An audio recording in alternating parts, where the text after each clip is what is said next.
TFSA or RRSP, the right answer for you. So, all right. So in this talk today, what you're going to learn is what is the secret to minimizing your lifetime tax? What's the right answer for you for how much TFSA versus RSP? So, many articles have opinions, but there is one right answer specifically for you. How are tax brackets different after you retire than before? What factors make TFSA or RSP better for you?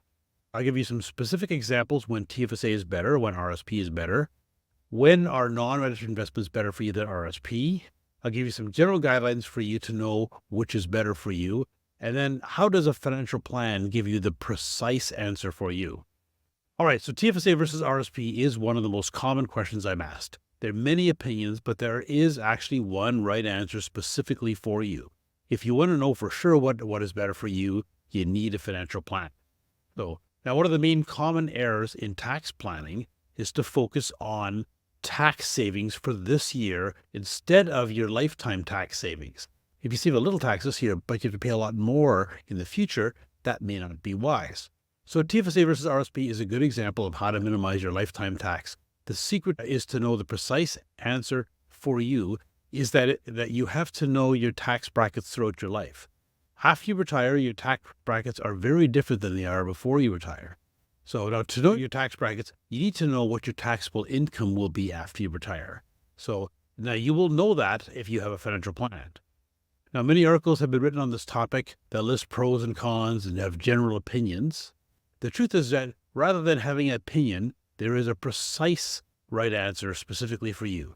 To the extent that you know your present and your future marginal tax brackets, you can calculate a precise optimal contribution for RSP and TFSA for each year, as well as the optimal amount to withdraw each year after you retire. Now, the decisive factor is your tax brackets now versus after you retire. So most people assume that just because they will assume that they're going to be the lower tax bracket after they retire because, your income is going to be lower after you retire. But in many cases, it's actually not true.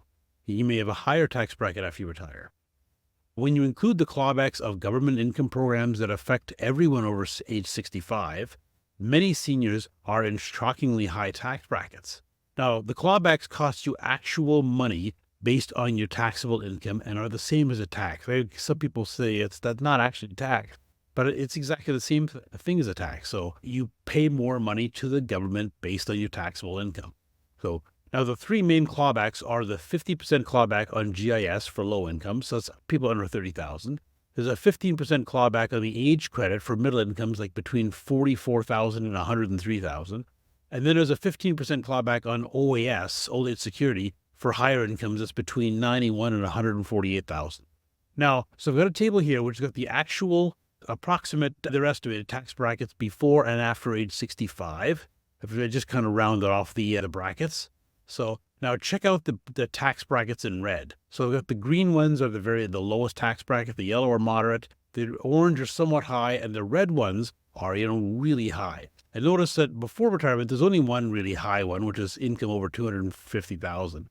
But before you retire or after you retire, there's a bunch more. Like people under 30,000 are in the highest, higher bracket, and the very highest bracket is for people over 65 making between 24 and 30,000. That's not much money. That's basically, they just have the government pensions. And then there's a few other higher brackets as well. So you can see what your income before and after. So now to understand this difference, you could own the same investments in your TFSA as your RSP.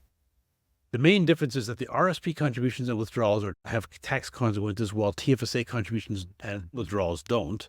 So therefore, the answer to TFSA versus RSP is primarily based on your marginal tax bracket today compared to when you withdraw after you retire. So here's some examples. So we have a lower tax bracket after you retire, then RSPs are better. For example, if your income is $120,000 before retire, then you expect to retire on $40,000. That's quite a bit less. You get a 43% tax refund on your contributions today, but only pay 20% tax on your withdrawals after you retire. So there's a 23% gain on the full value of your RSP. So RSP in that case works out awesome for you.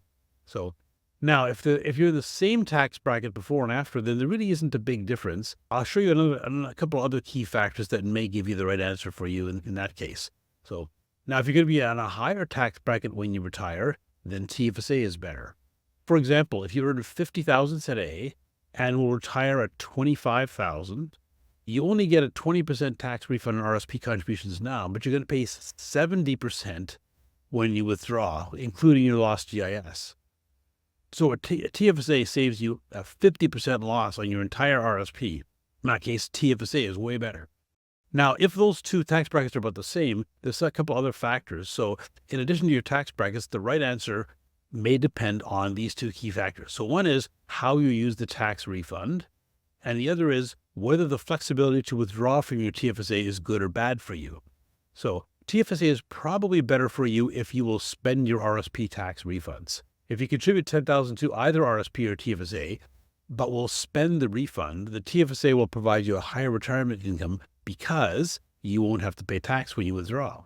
Now, RSP is probably better if you cannot resist rating your TFSA for something you want to spend now. So now the flexibility with TFSAs is that you can withdraw from them without tax, and then you get back the contribution room to contribute the following year. So you can put the money back in. So flexibility is good, but it's often tempting to raid your nest egg for something you want to spend now. If you cannot resist, then RSPs might be the better choice for you. Now, to plan effectively, optimal planning means trying to retire with taxable income in the green, the low tax brackets, or the yellow middle income tax bracket. Now, your cash income that you live on can be quite different than your taxable income. So withdrawals from TFSA aren't taxable. Non-registered investments may or not have lower tax, and you may have other tax deductions. So when you're working, all your income is salary is taxable generally, all right. But then after retire, your cash income and your taxable income can be really different. So when you're planning here, you start with your working government pensions because those are basically you're going to get, and they're taxable, fully taxable. So the basic government pensions can give you up to $25,000 of income each. So now OAS is a maximum of $8,500. It's based on how many years you're a resident in Canada. CPP can be between $0 and $16,500, depending on how much you've paid in over the years. So you start with that, then calculate, your income from RSPs, TFSAs, and other investments, and you could plan for the right mix. That's where you plan. So for example, if you earn $100,000 today and you can expect to retire on $60,000 a year, okay, you may think TFSA is best. So if you look at the table, you'll say, see, since you get a refund of 31% today, and you pay 33% when you withdraw, so you're actually paying more later on. However, with only $5,000 of non-tax TFSA income, your taxable income is down to $55,000, and it's in the green 23% zone. So RSP is better. So $60,000 of income. So in this case, you need TFSA income to give you $5,000 per year of income, and the rest should be RSP. So then you've got $55,000 taxable, all at the low rate, and then $5,000 non-taxable, and you get your $60,000. So now finally, make sure to adjust all the retirement incomes by inflation. So in 20 to 25 years, the pensions and tax brackets are expected to roughly double, but they all go up by inflation. Now, non-registered investments might be better than RSP in some cases. So you may assume that just maximizing your TFSA and RSP is always the best answer. However, your taxable income in retirement will be a much higher tax bracket. If it will be, then non-registered investments might be better than RSP. So if maximum TFSA contributions do not get your taxable income down to the green low tax zones, you can get more cash income at low tax rates using non-registered investments. So here's an example. So if your income is $100,000 now and you plan to retire on the same income, so $100,000, you can get a 31% refund now, but you're going to pay 4% tax on the withdrawals. So now you can get $55,000 of taxable income after you retire at lower rate than your current tax bracket. So then the goal would be try to have $55,000 taxable, and you're trying to get $100,000 retirement income, so $45,000 non-taxable. Now, if you will get $25,000 from government pensions, then you need RSP to give you $30,000 income for a total of $55,000. That's the taxable portion. The rest should be TFSA, but TFSA is the limits aren't that high, so TFSA is probably not going to give you enough. So you need $45,000 per year through your retirement of cash income to give you the $100,000 that you want, the non-taxable, So, or low tax. So therefore, non-registered investments might be better for you than RSP. So non-registered investments may or not be taxable depending on how you invest. Interest income is fully taxable. Capital gains are 50% taxable unless they're very large. Dividends receive preferred tax rates, but higher clawbacks because the income for calculating the clawback is grossed up by 38%. That's the clawback of the government benefit. So those are all higher if you're getting dividend income. Now, example of that, the worst case for non-registered investments is a dividend for a senior making just $25,000. So let's say a senior has nothing but basic government pensions, and you get $1,000 dividend. You're going to have a clawback of 50% of 1,380. So the 1,000 dividend shows as 1,380 in taxable income after the gross up, and you lose $690. That's 50% of it in your GIS. So now income tax is actually, through a weird quirk, it's negative $70. It's slightly negative. So the total tax plus clawback is $620 of the $1,000 dividend. So it's 62% tax you're paying there, like close to 70. So now you can get a very low tax rate on cash income from non-registered investments. So I give you an example of super high, but you can get a very low one by just selling a bit each month. So this is the lowest tax rate on non-registered investments, and I call it self-paid dividends.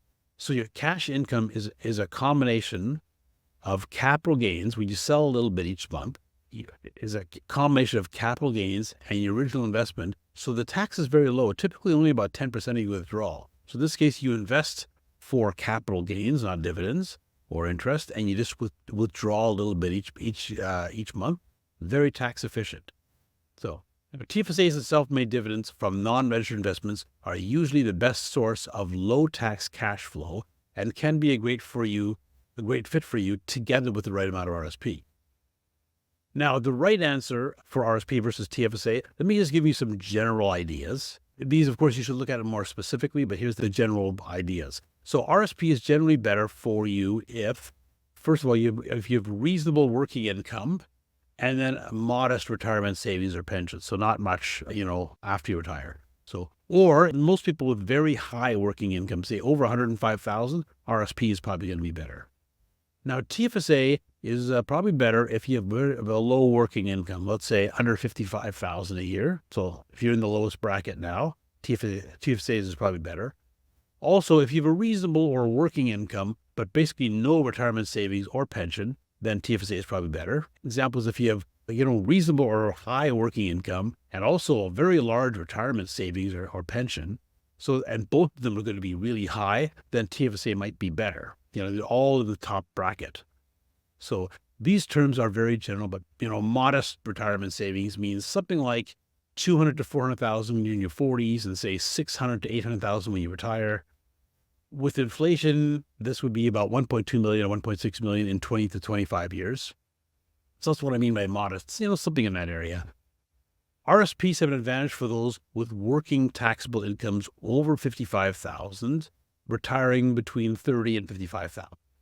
Okay, so somewhat reasonably high income and a modest retirement income. This would apply if you have modest retirement savings, but not if you have essentially no savings or very large nest egg. Now, TFSAs have an advantage if your retirement income will be under 30,000, after you retire, because then you're in that really high bracket, or if it will be over 90,000 and you make less than 150,000 now. So, all right, so just general guidelines, but you can figure out the right answer with a plan. So a financial plan will give you the right answer. With the complexity of the tax brackets and clawbacks, plus all the available options you can plan for, there's a huge opportunity to save tax over your life with effective planning. We find that when our retired clients have a mix of taxable and low tax investments, then we can plan their retirement income very effectively. So you decide how much to take out of each one, and you can plan it really well. So this is why it's good to have both a significant RSP or pension, plus a significant nest egg in TFSA or non-registered investments. So, and this could include leverage or Smith Maneuver investments, which are also very tax efficient. Generally, they could still give you a net tax savings even after you retire and you're taking money out, if you do it right. So now we can decide how much to withdraw from each source each year. It makes great planning opportunities. Now, a good nest egg in both TFSA and RSP gives you all kinds of planning opportunities to minimize tax after you retire. With a financial plan, you will know your income and tax brackets throughout your life, and you can plan the optimal strategy for you. And you can plan to pay the minimum tax over your lifetime. So, now, with a financial plan, you don't have to ask whether TFSA or RSP is better for you. You will know precisely the right answer for you. All right, so my name is Ed Rempel. My blog is Unconventional Wisdom. It's the #1 blog in Canada for a financial planner. It's just, edrempel.com, or it's unconventionalwisdom.ca because we're in Canada. If you'd like a free 30-minute consultation just to see whether or not it makes sense for us to work together, you can just find that on my blog under contact, or just go to edrempel.com/talk. I have a blog, podcast, and YouTube. So you can, if you subscribe to it, all that means is you will get an email, once a week or whenever I have a new post, and you can, look at them and see whether or not you want to go through them. So I've got the blog, edrempel.com. I've got the podcast, edrempel.com/listen, and the YouTube, edrempel.com/watch. Thanks for listening, and we'll see you next week.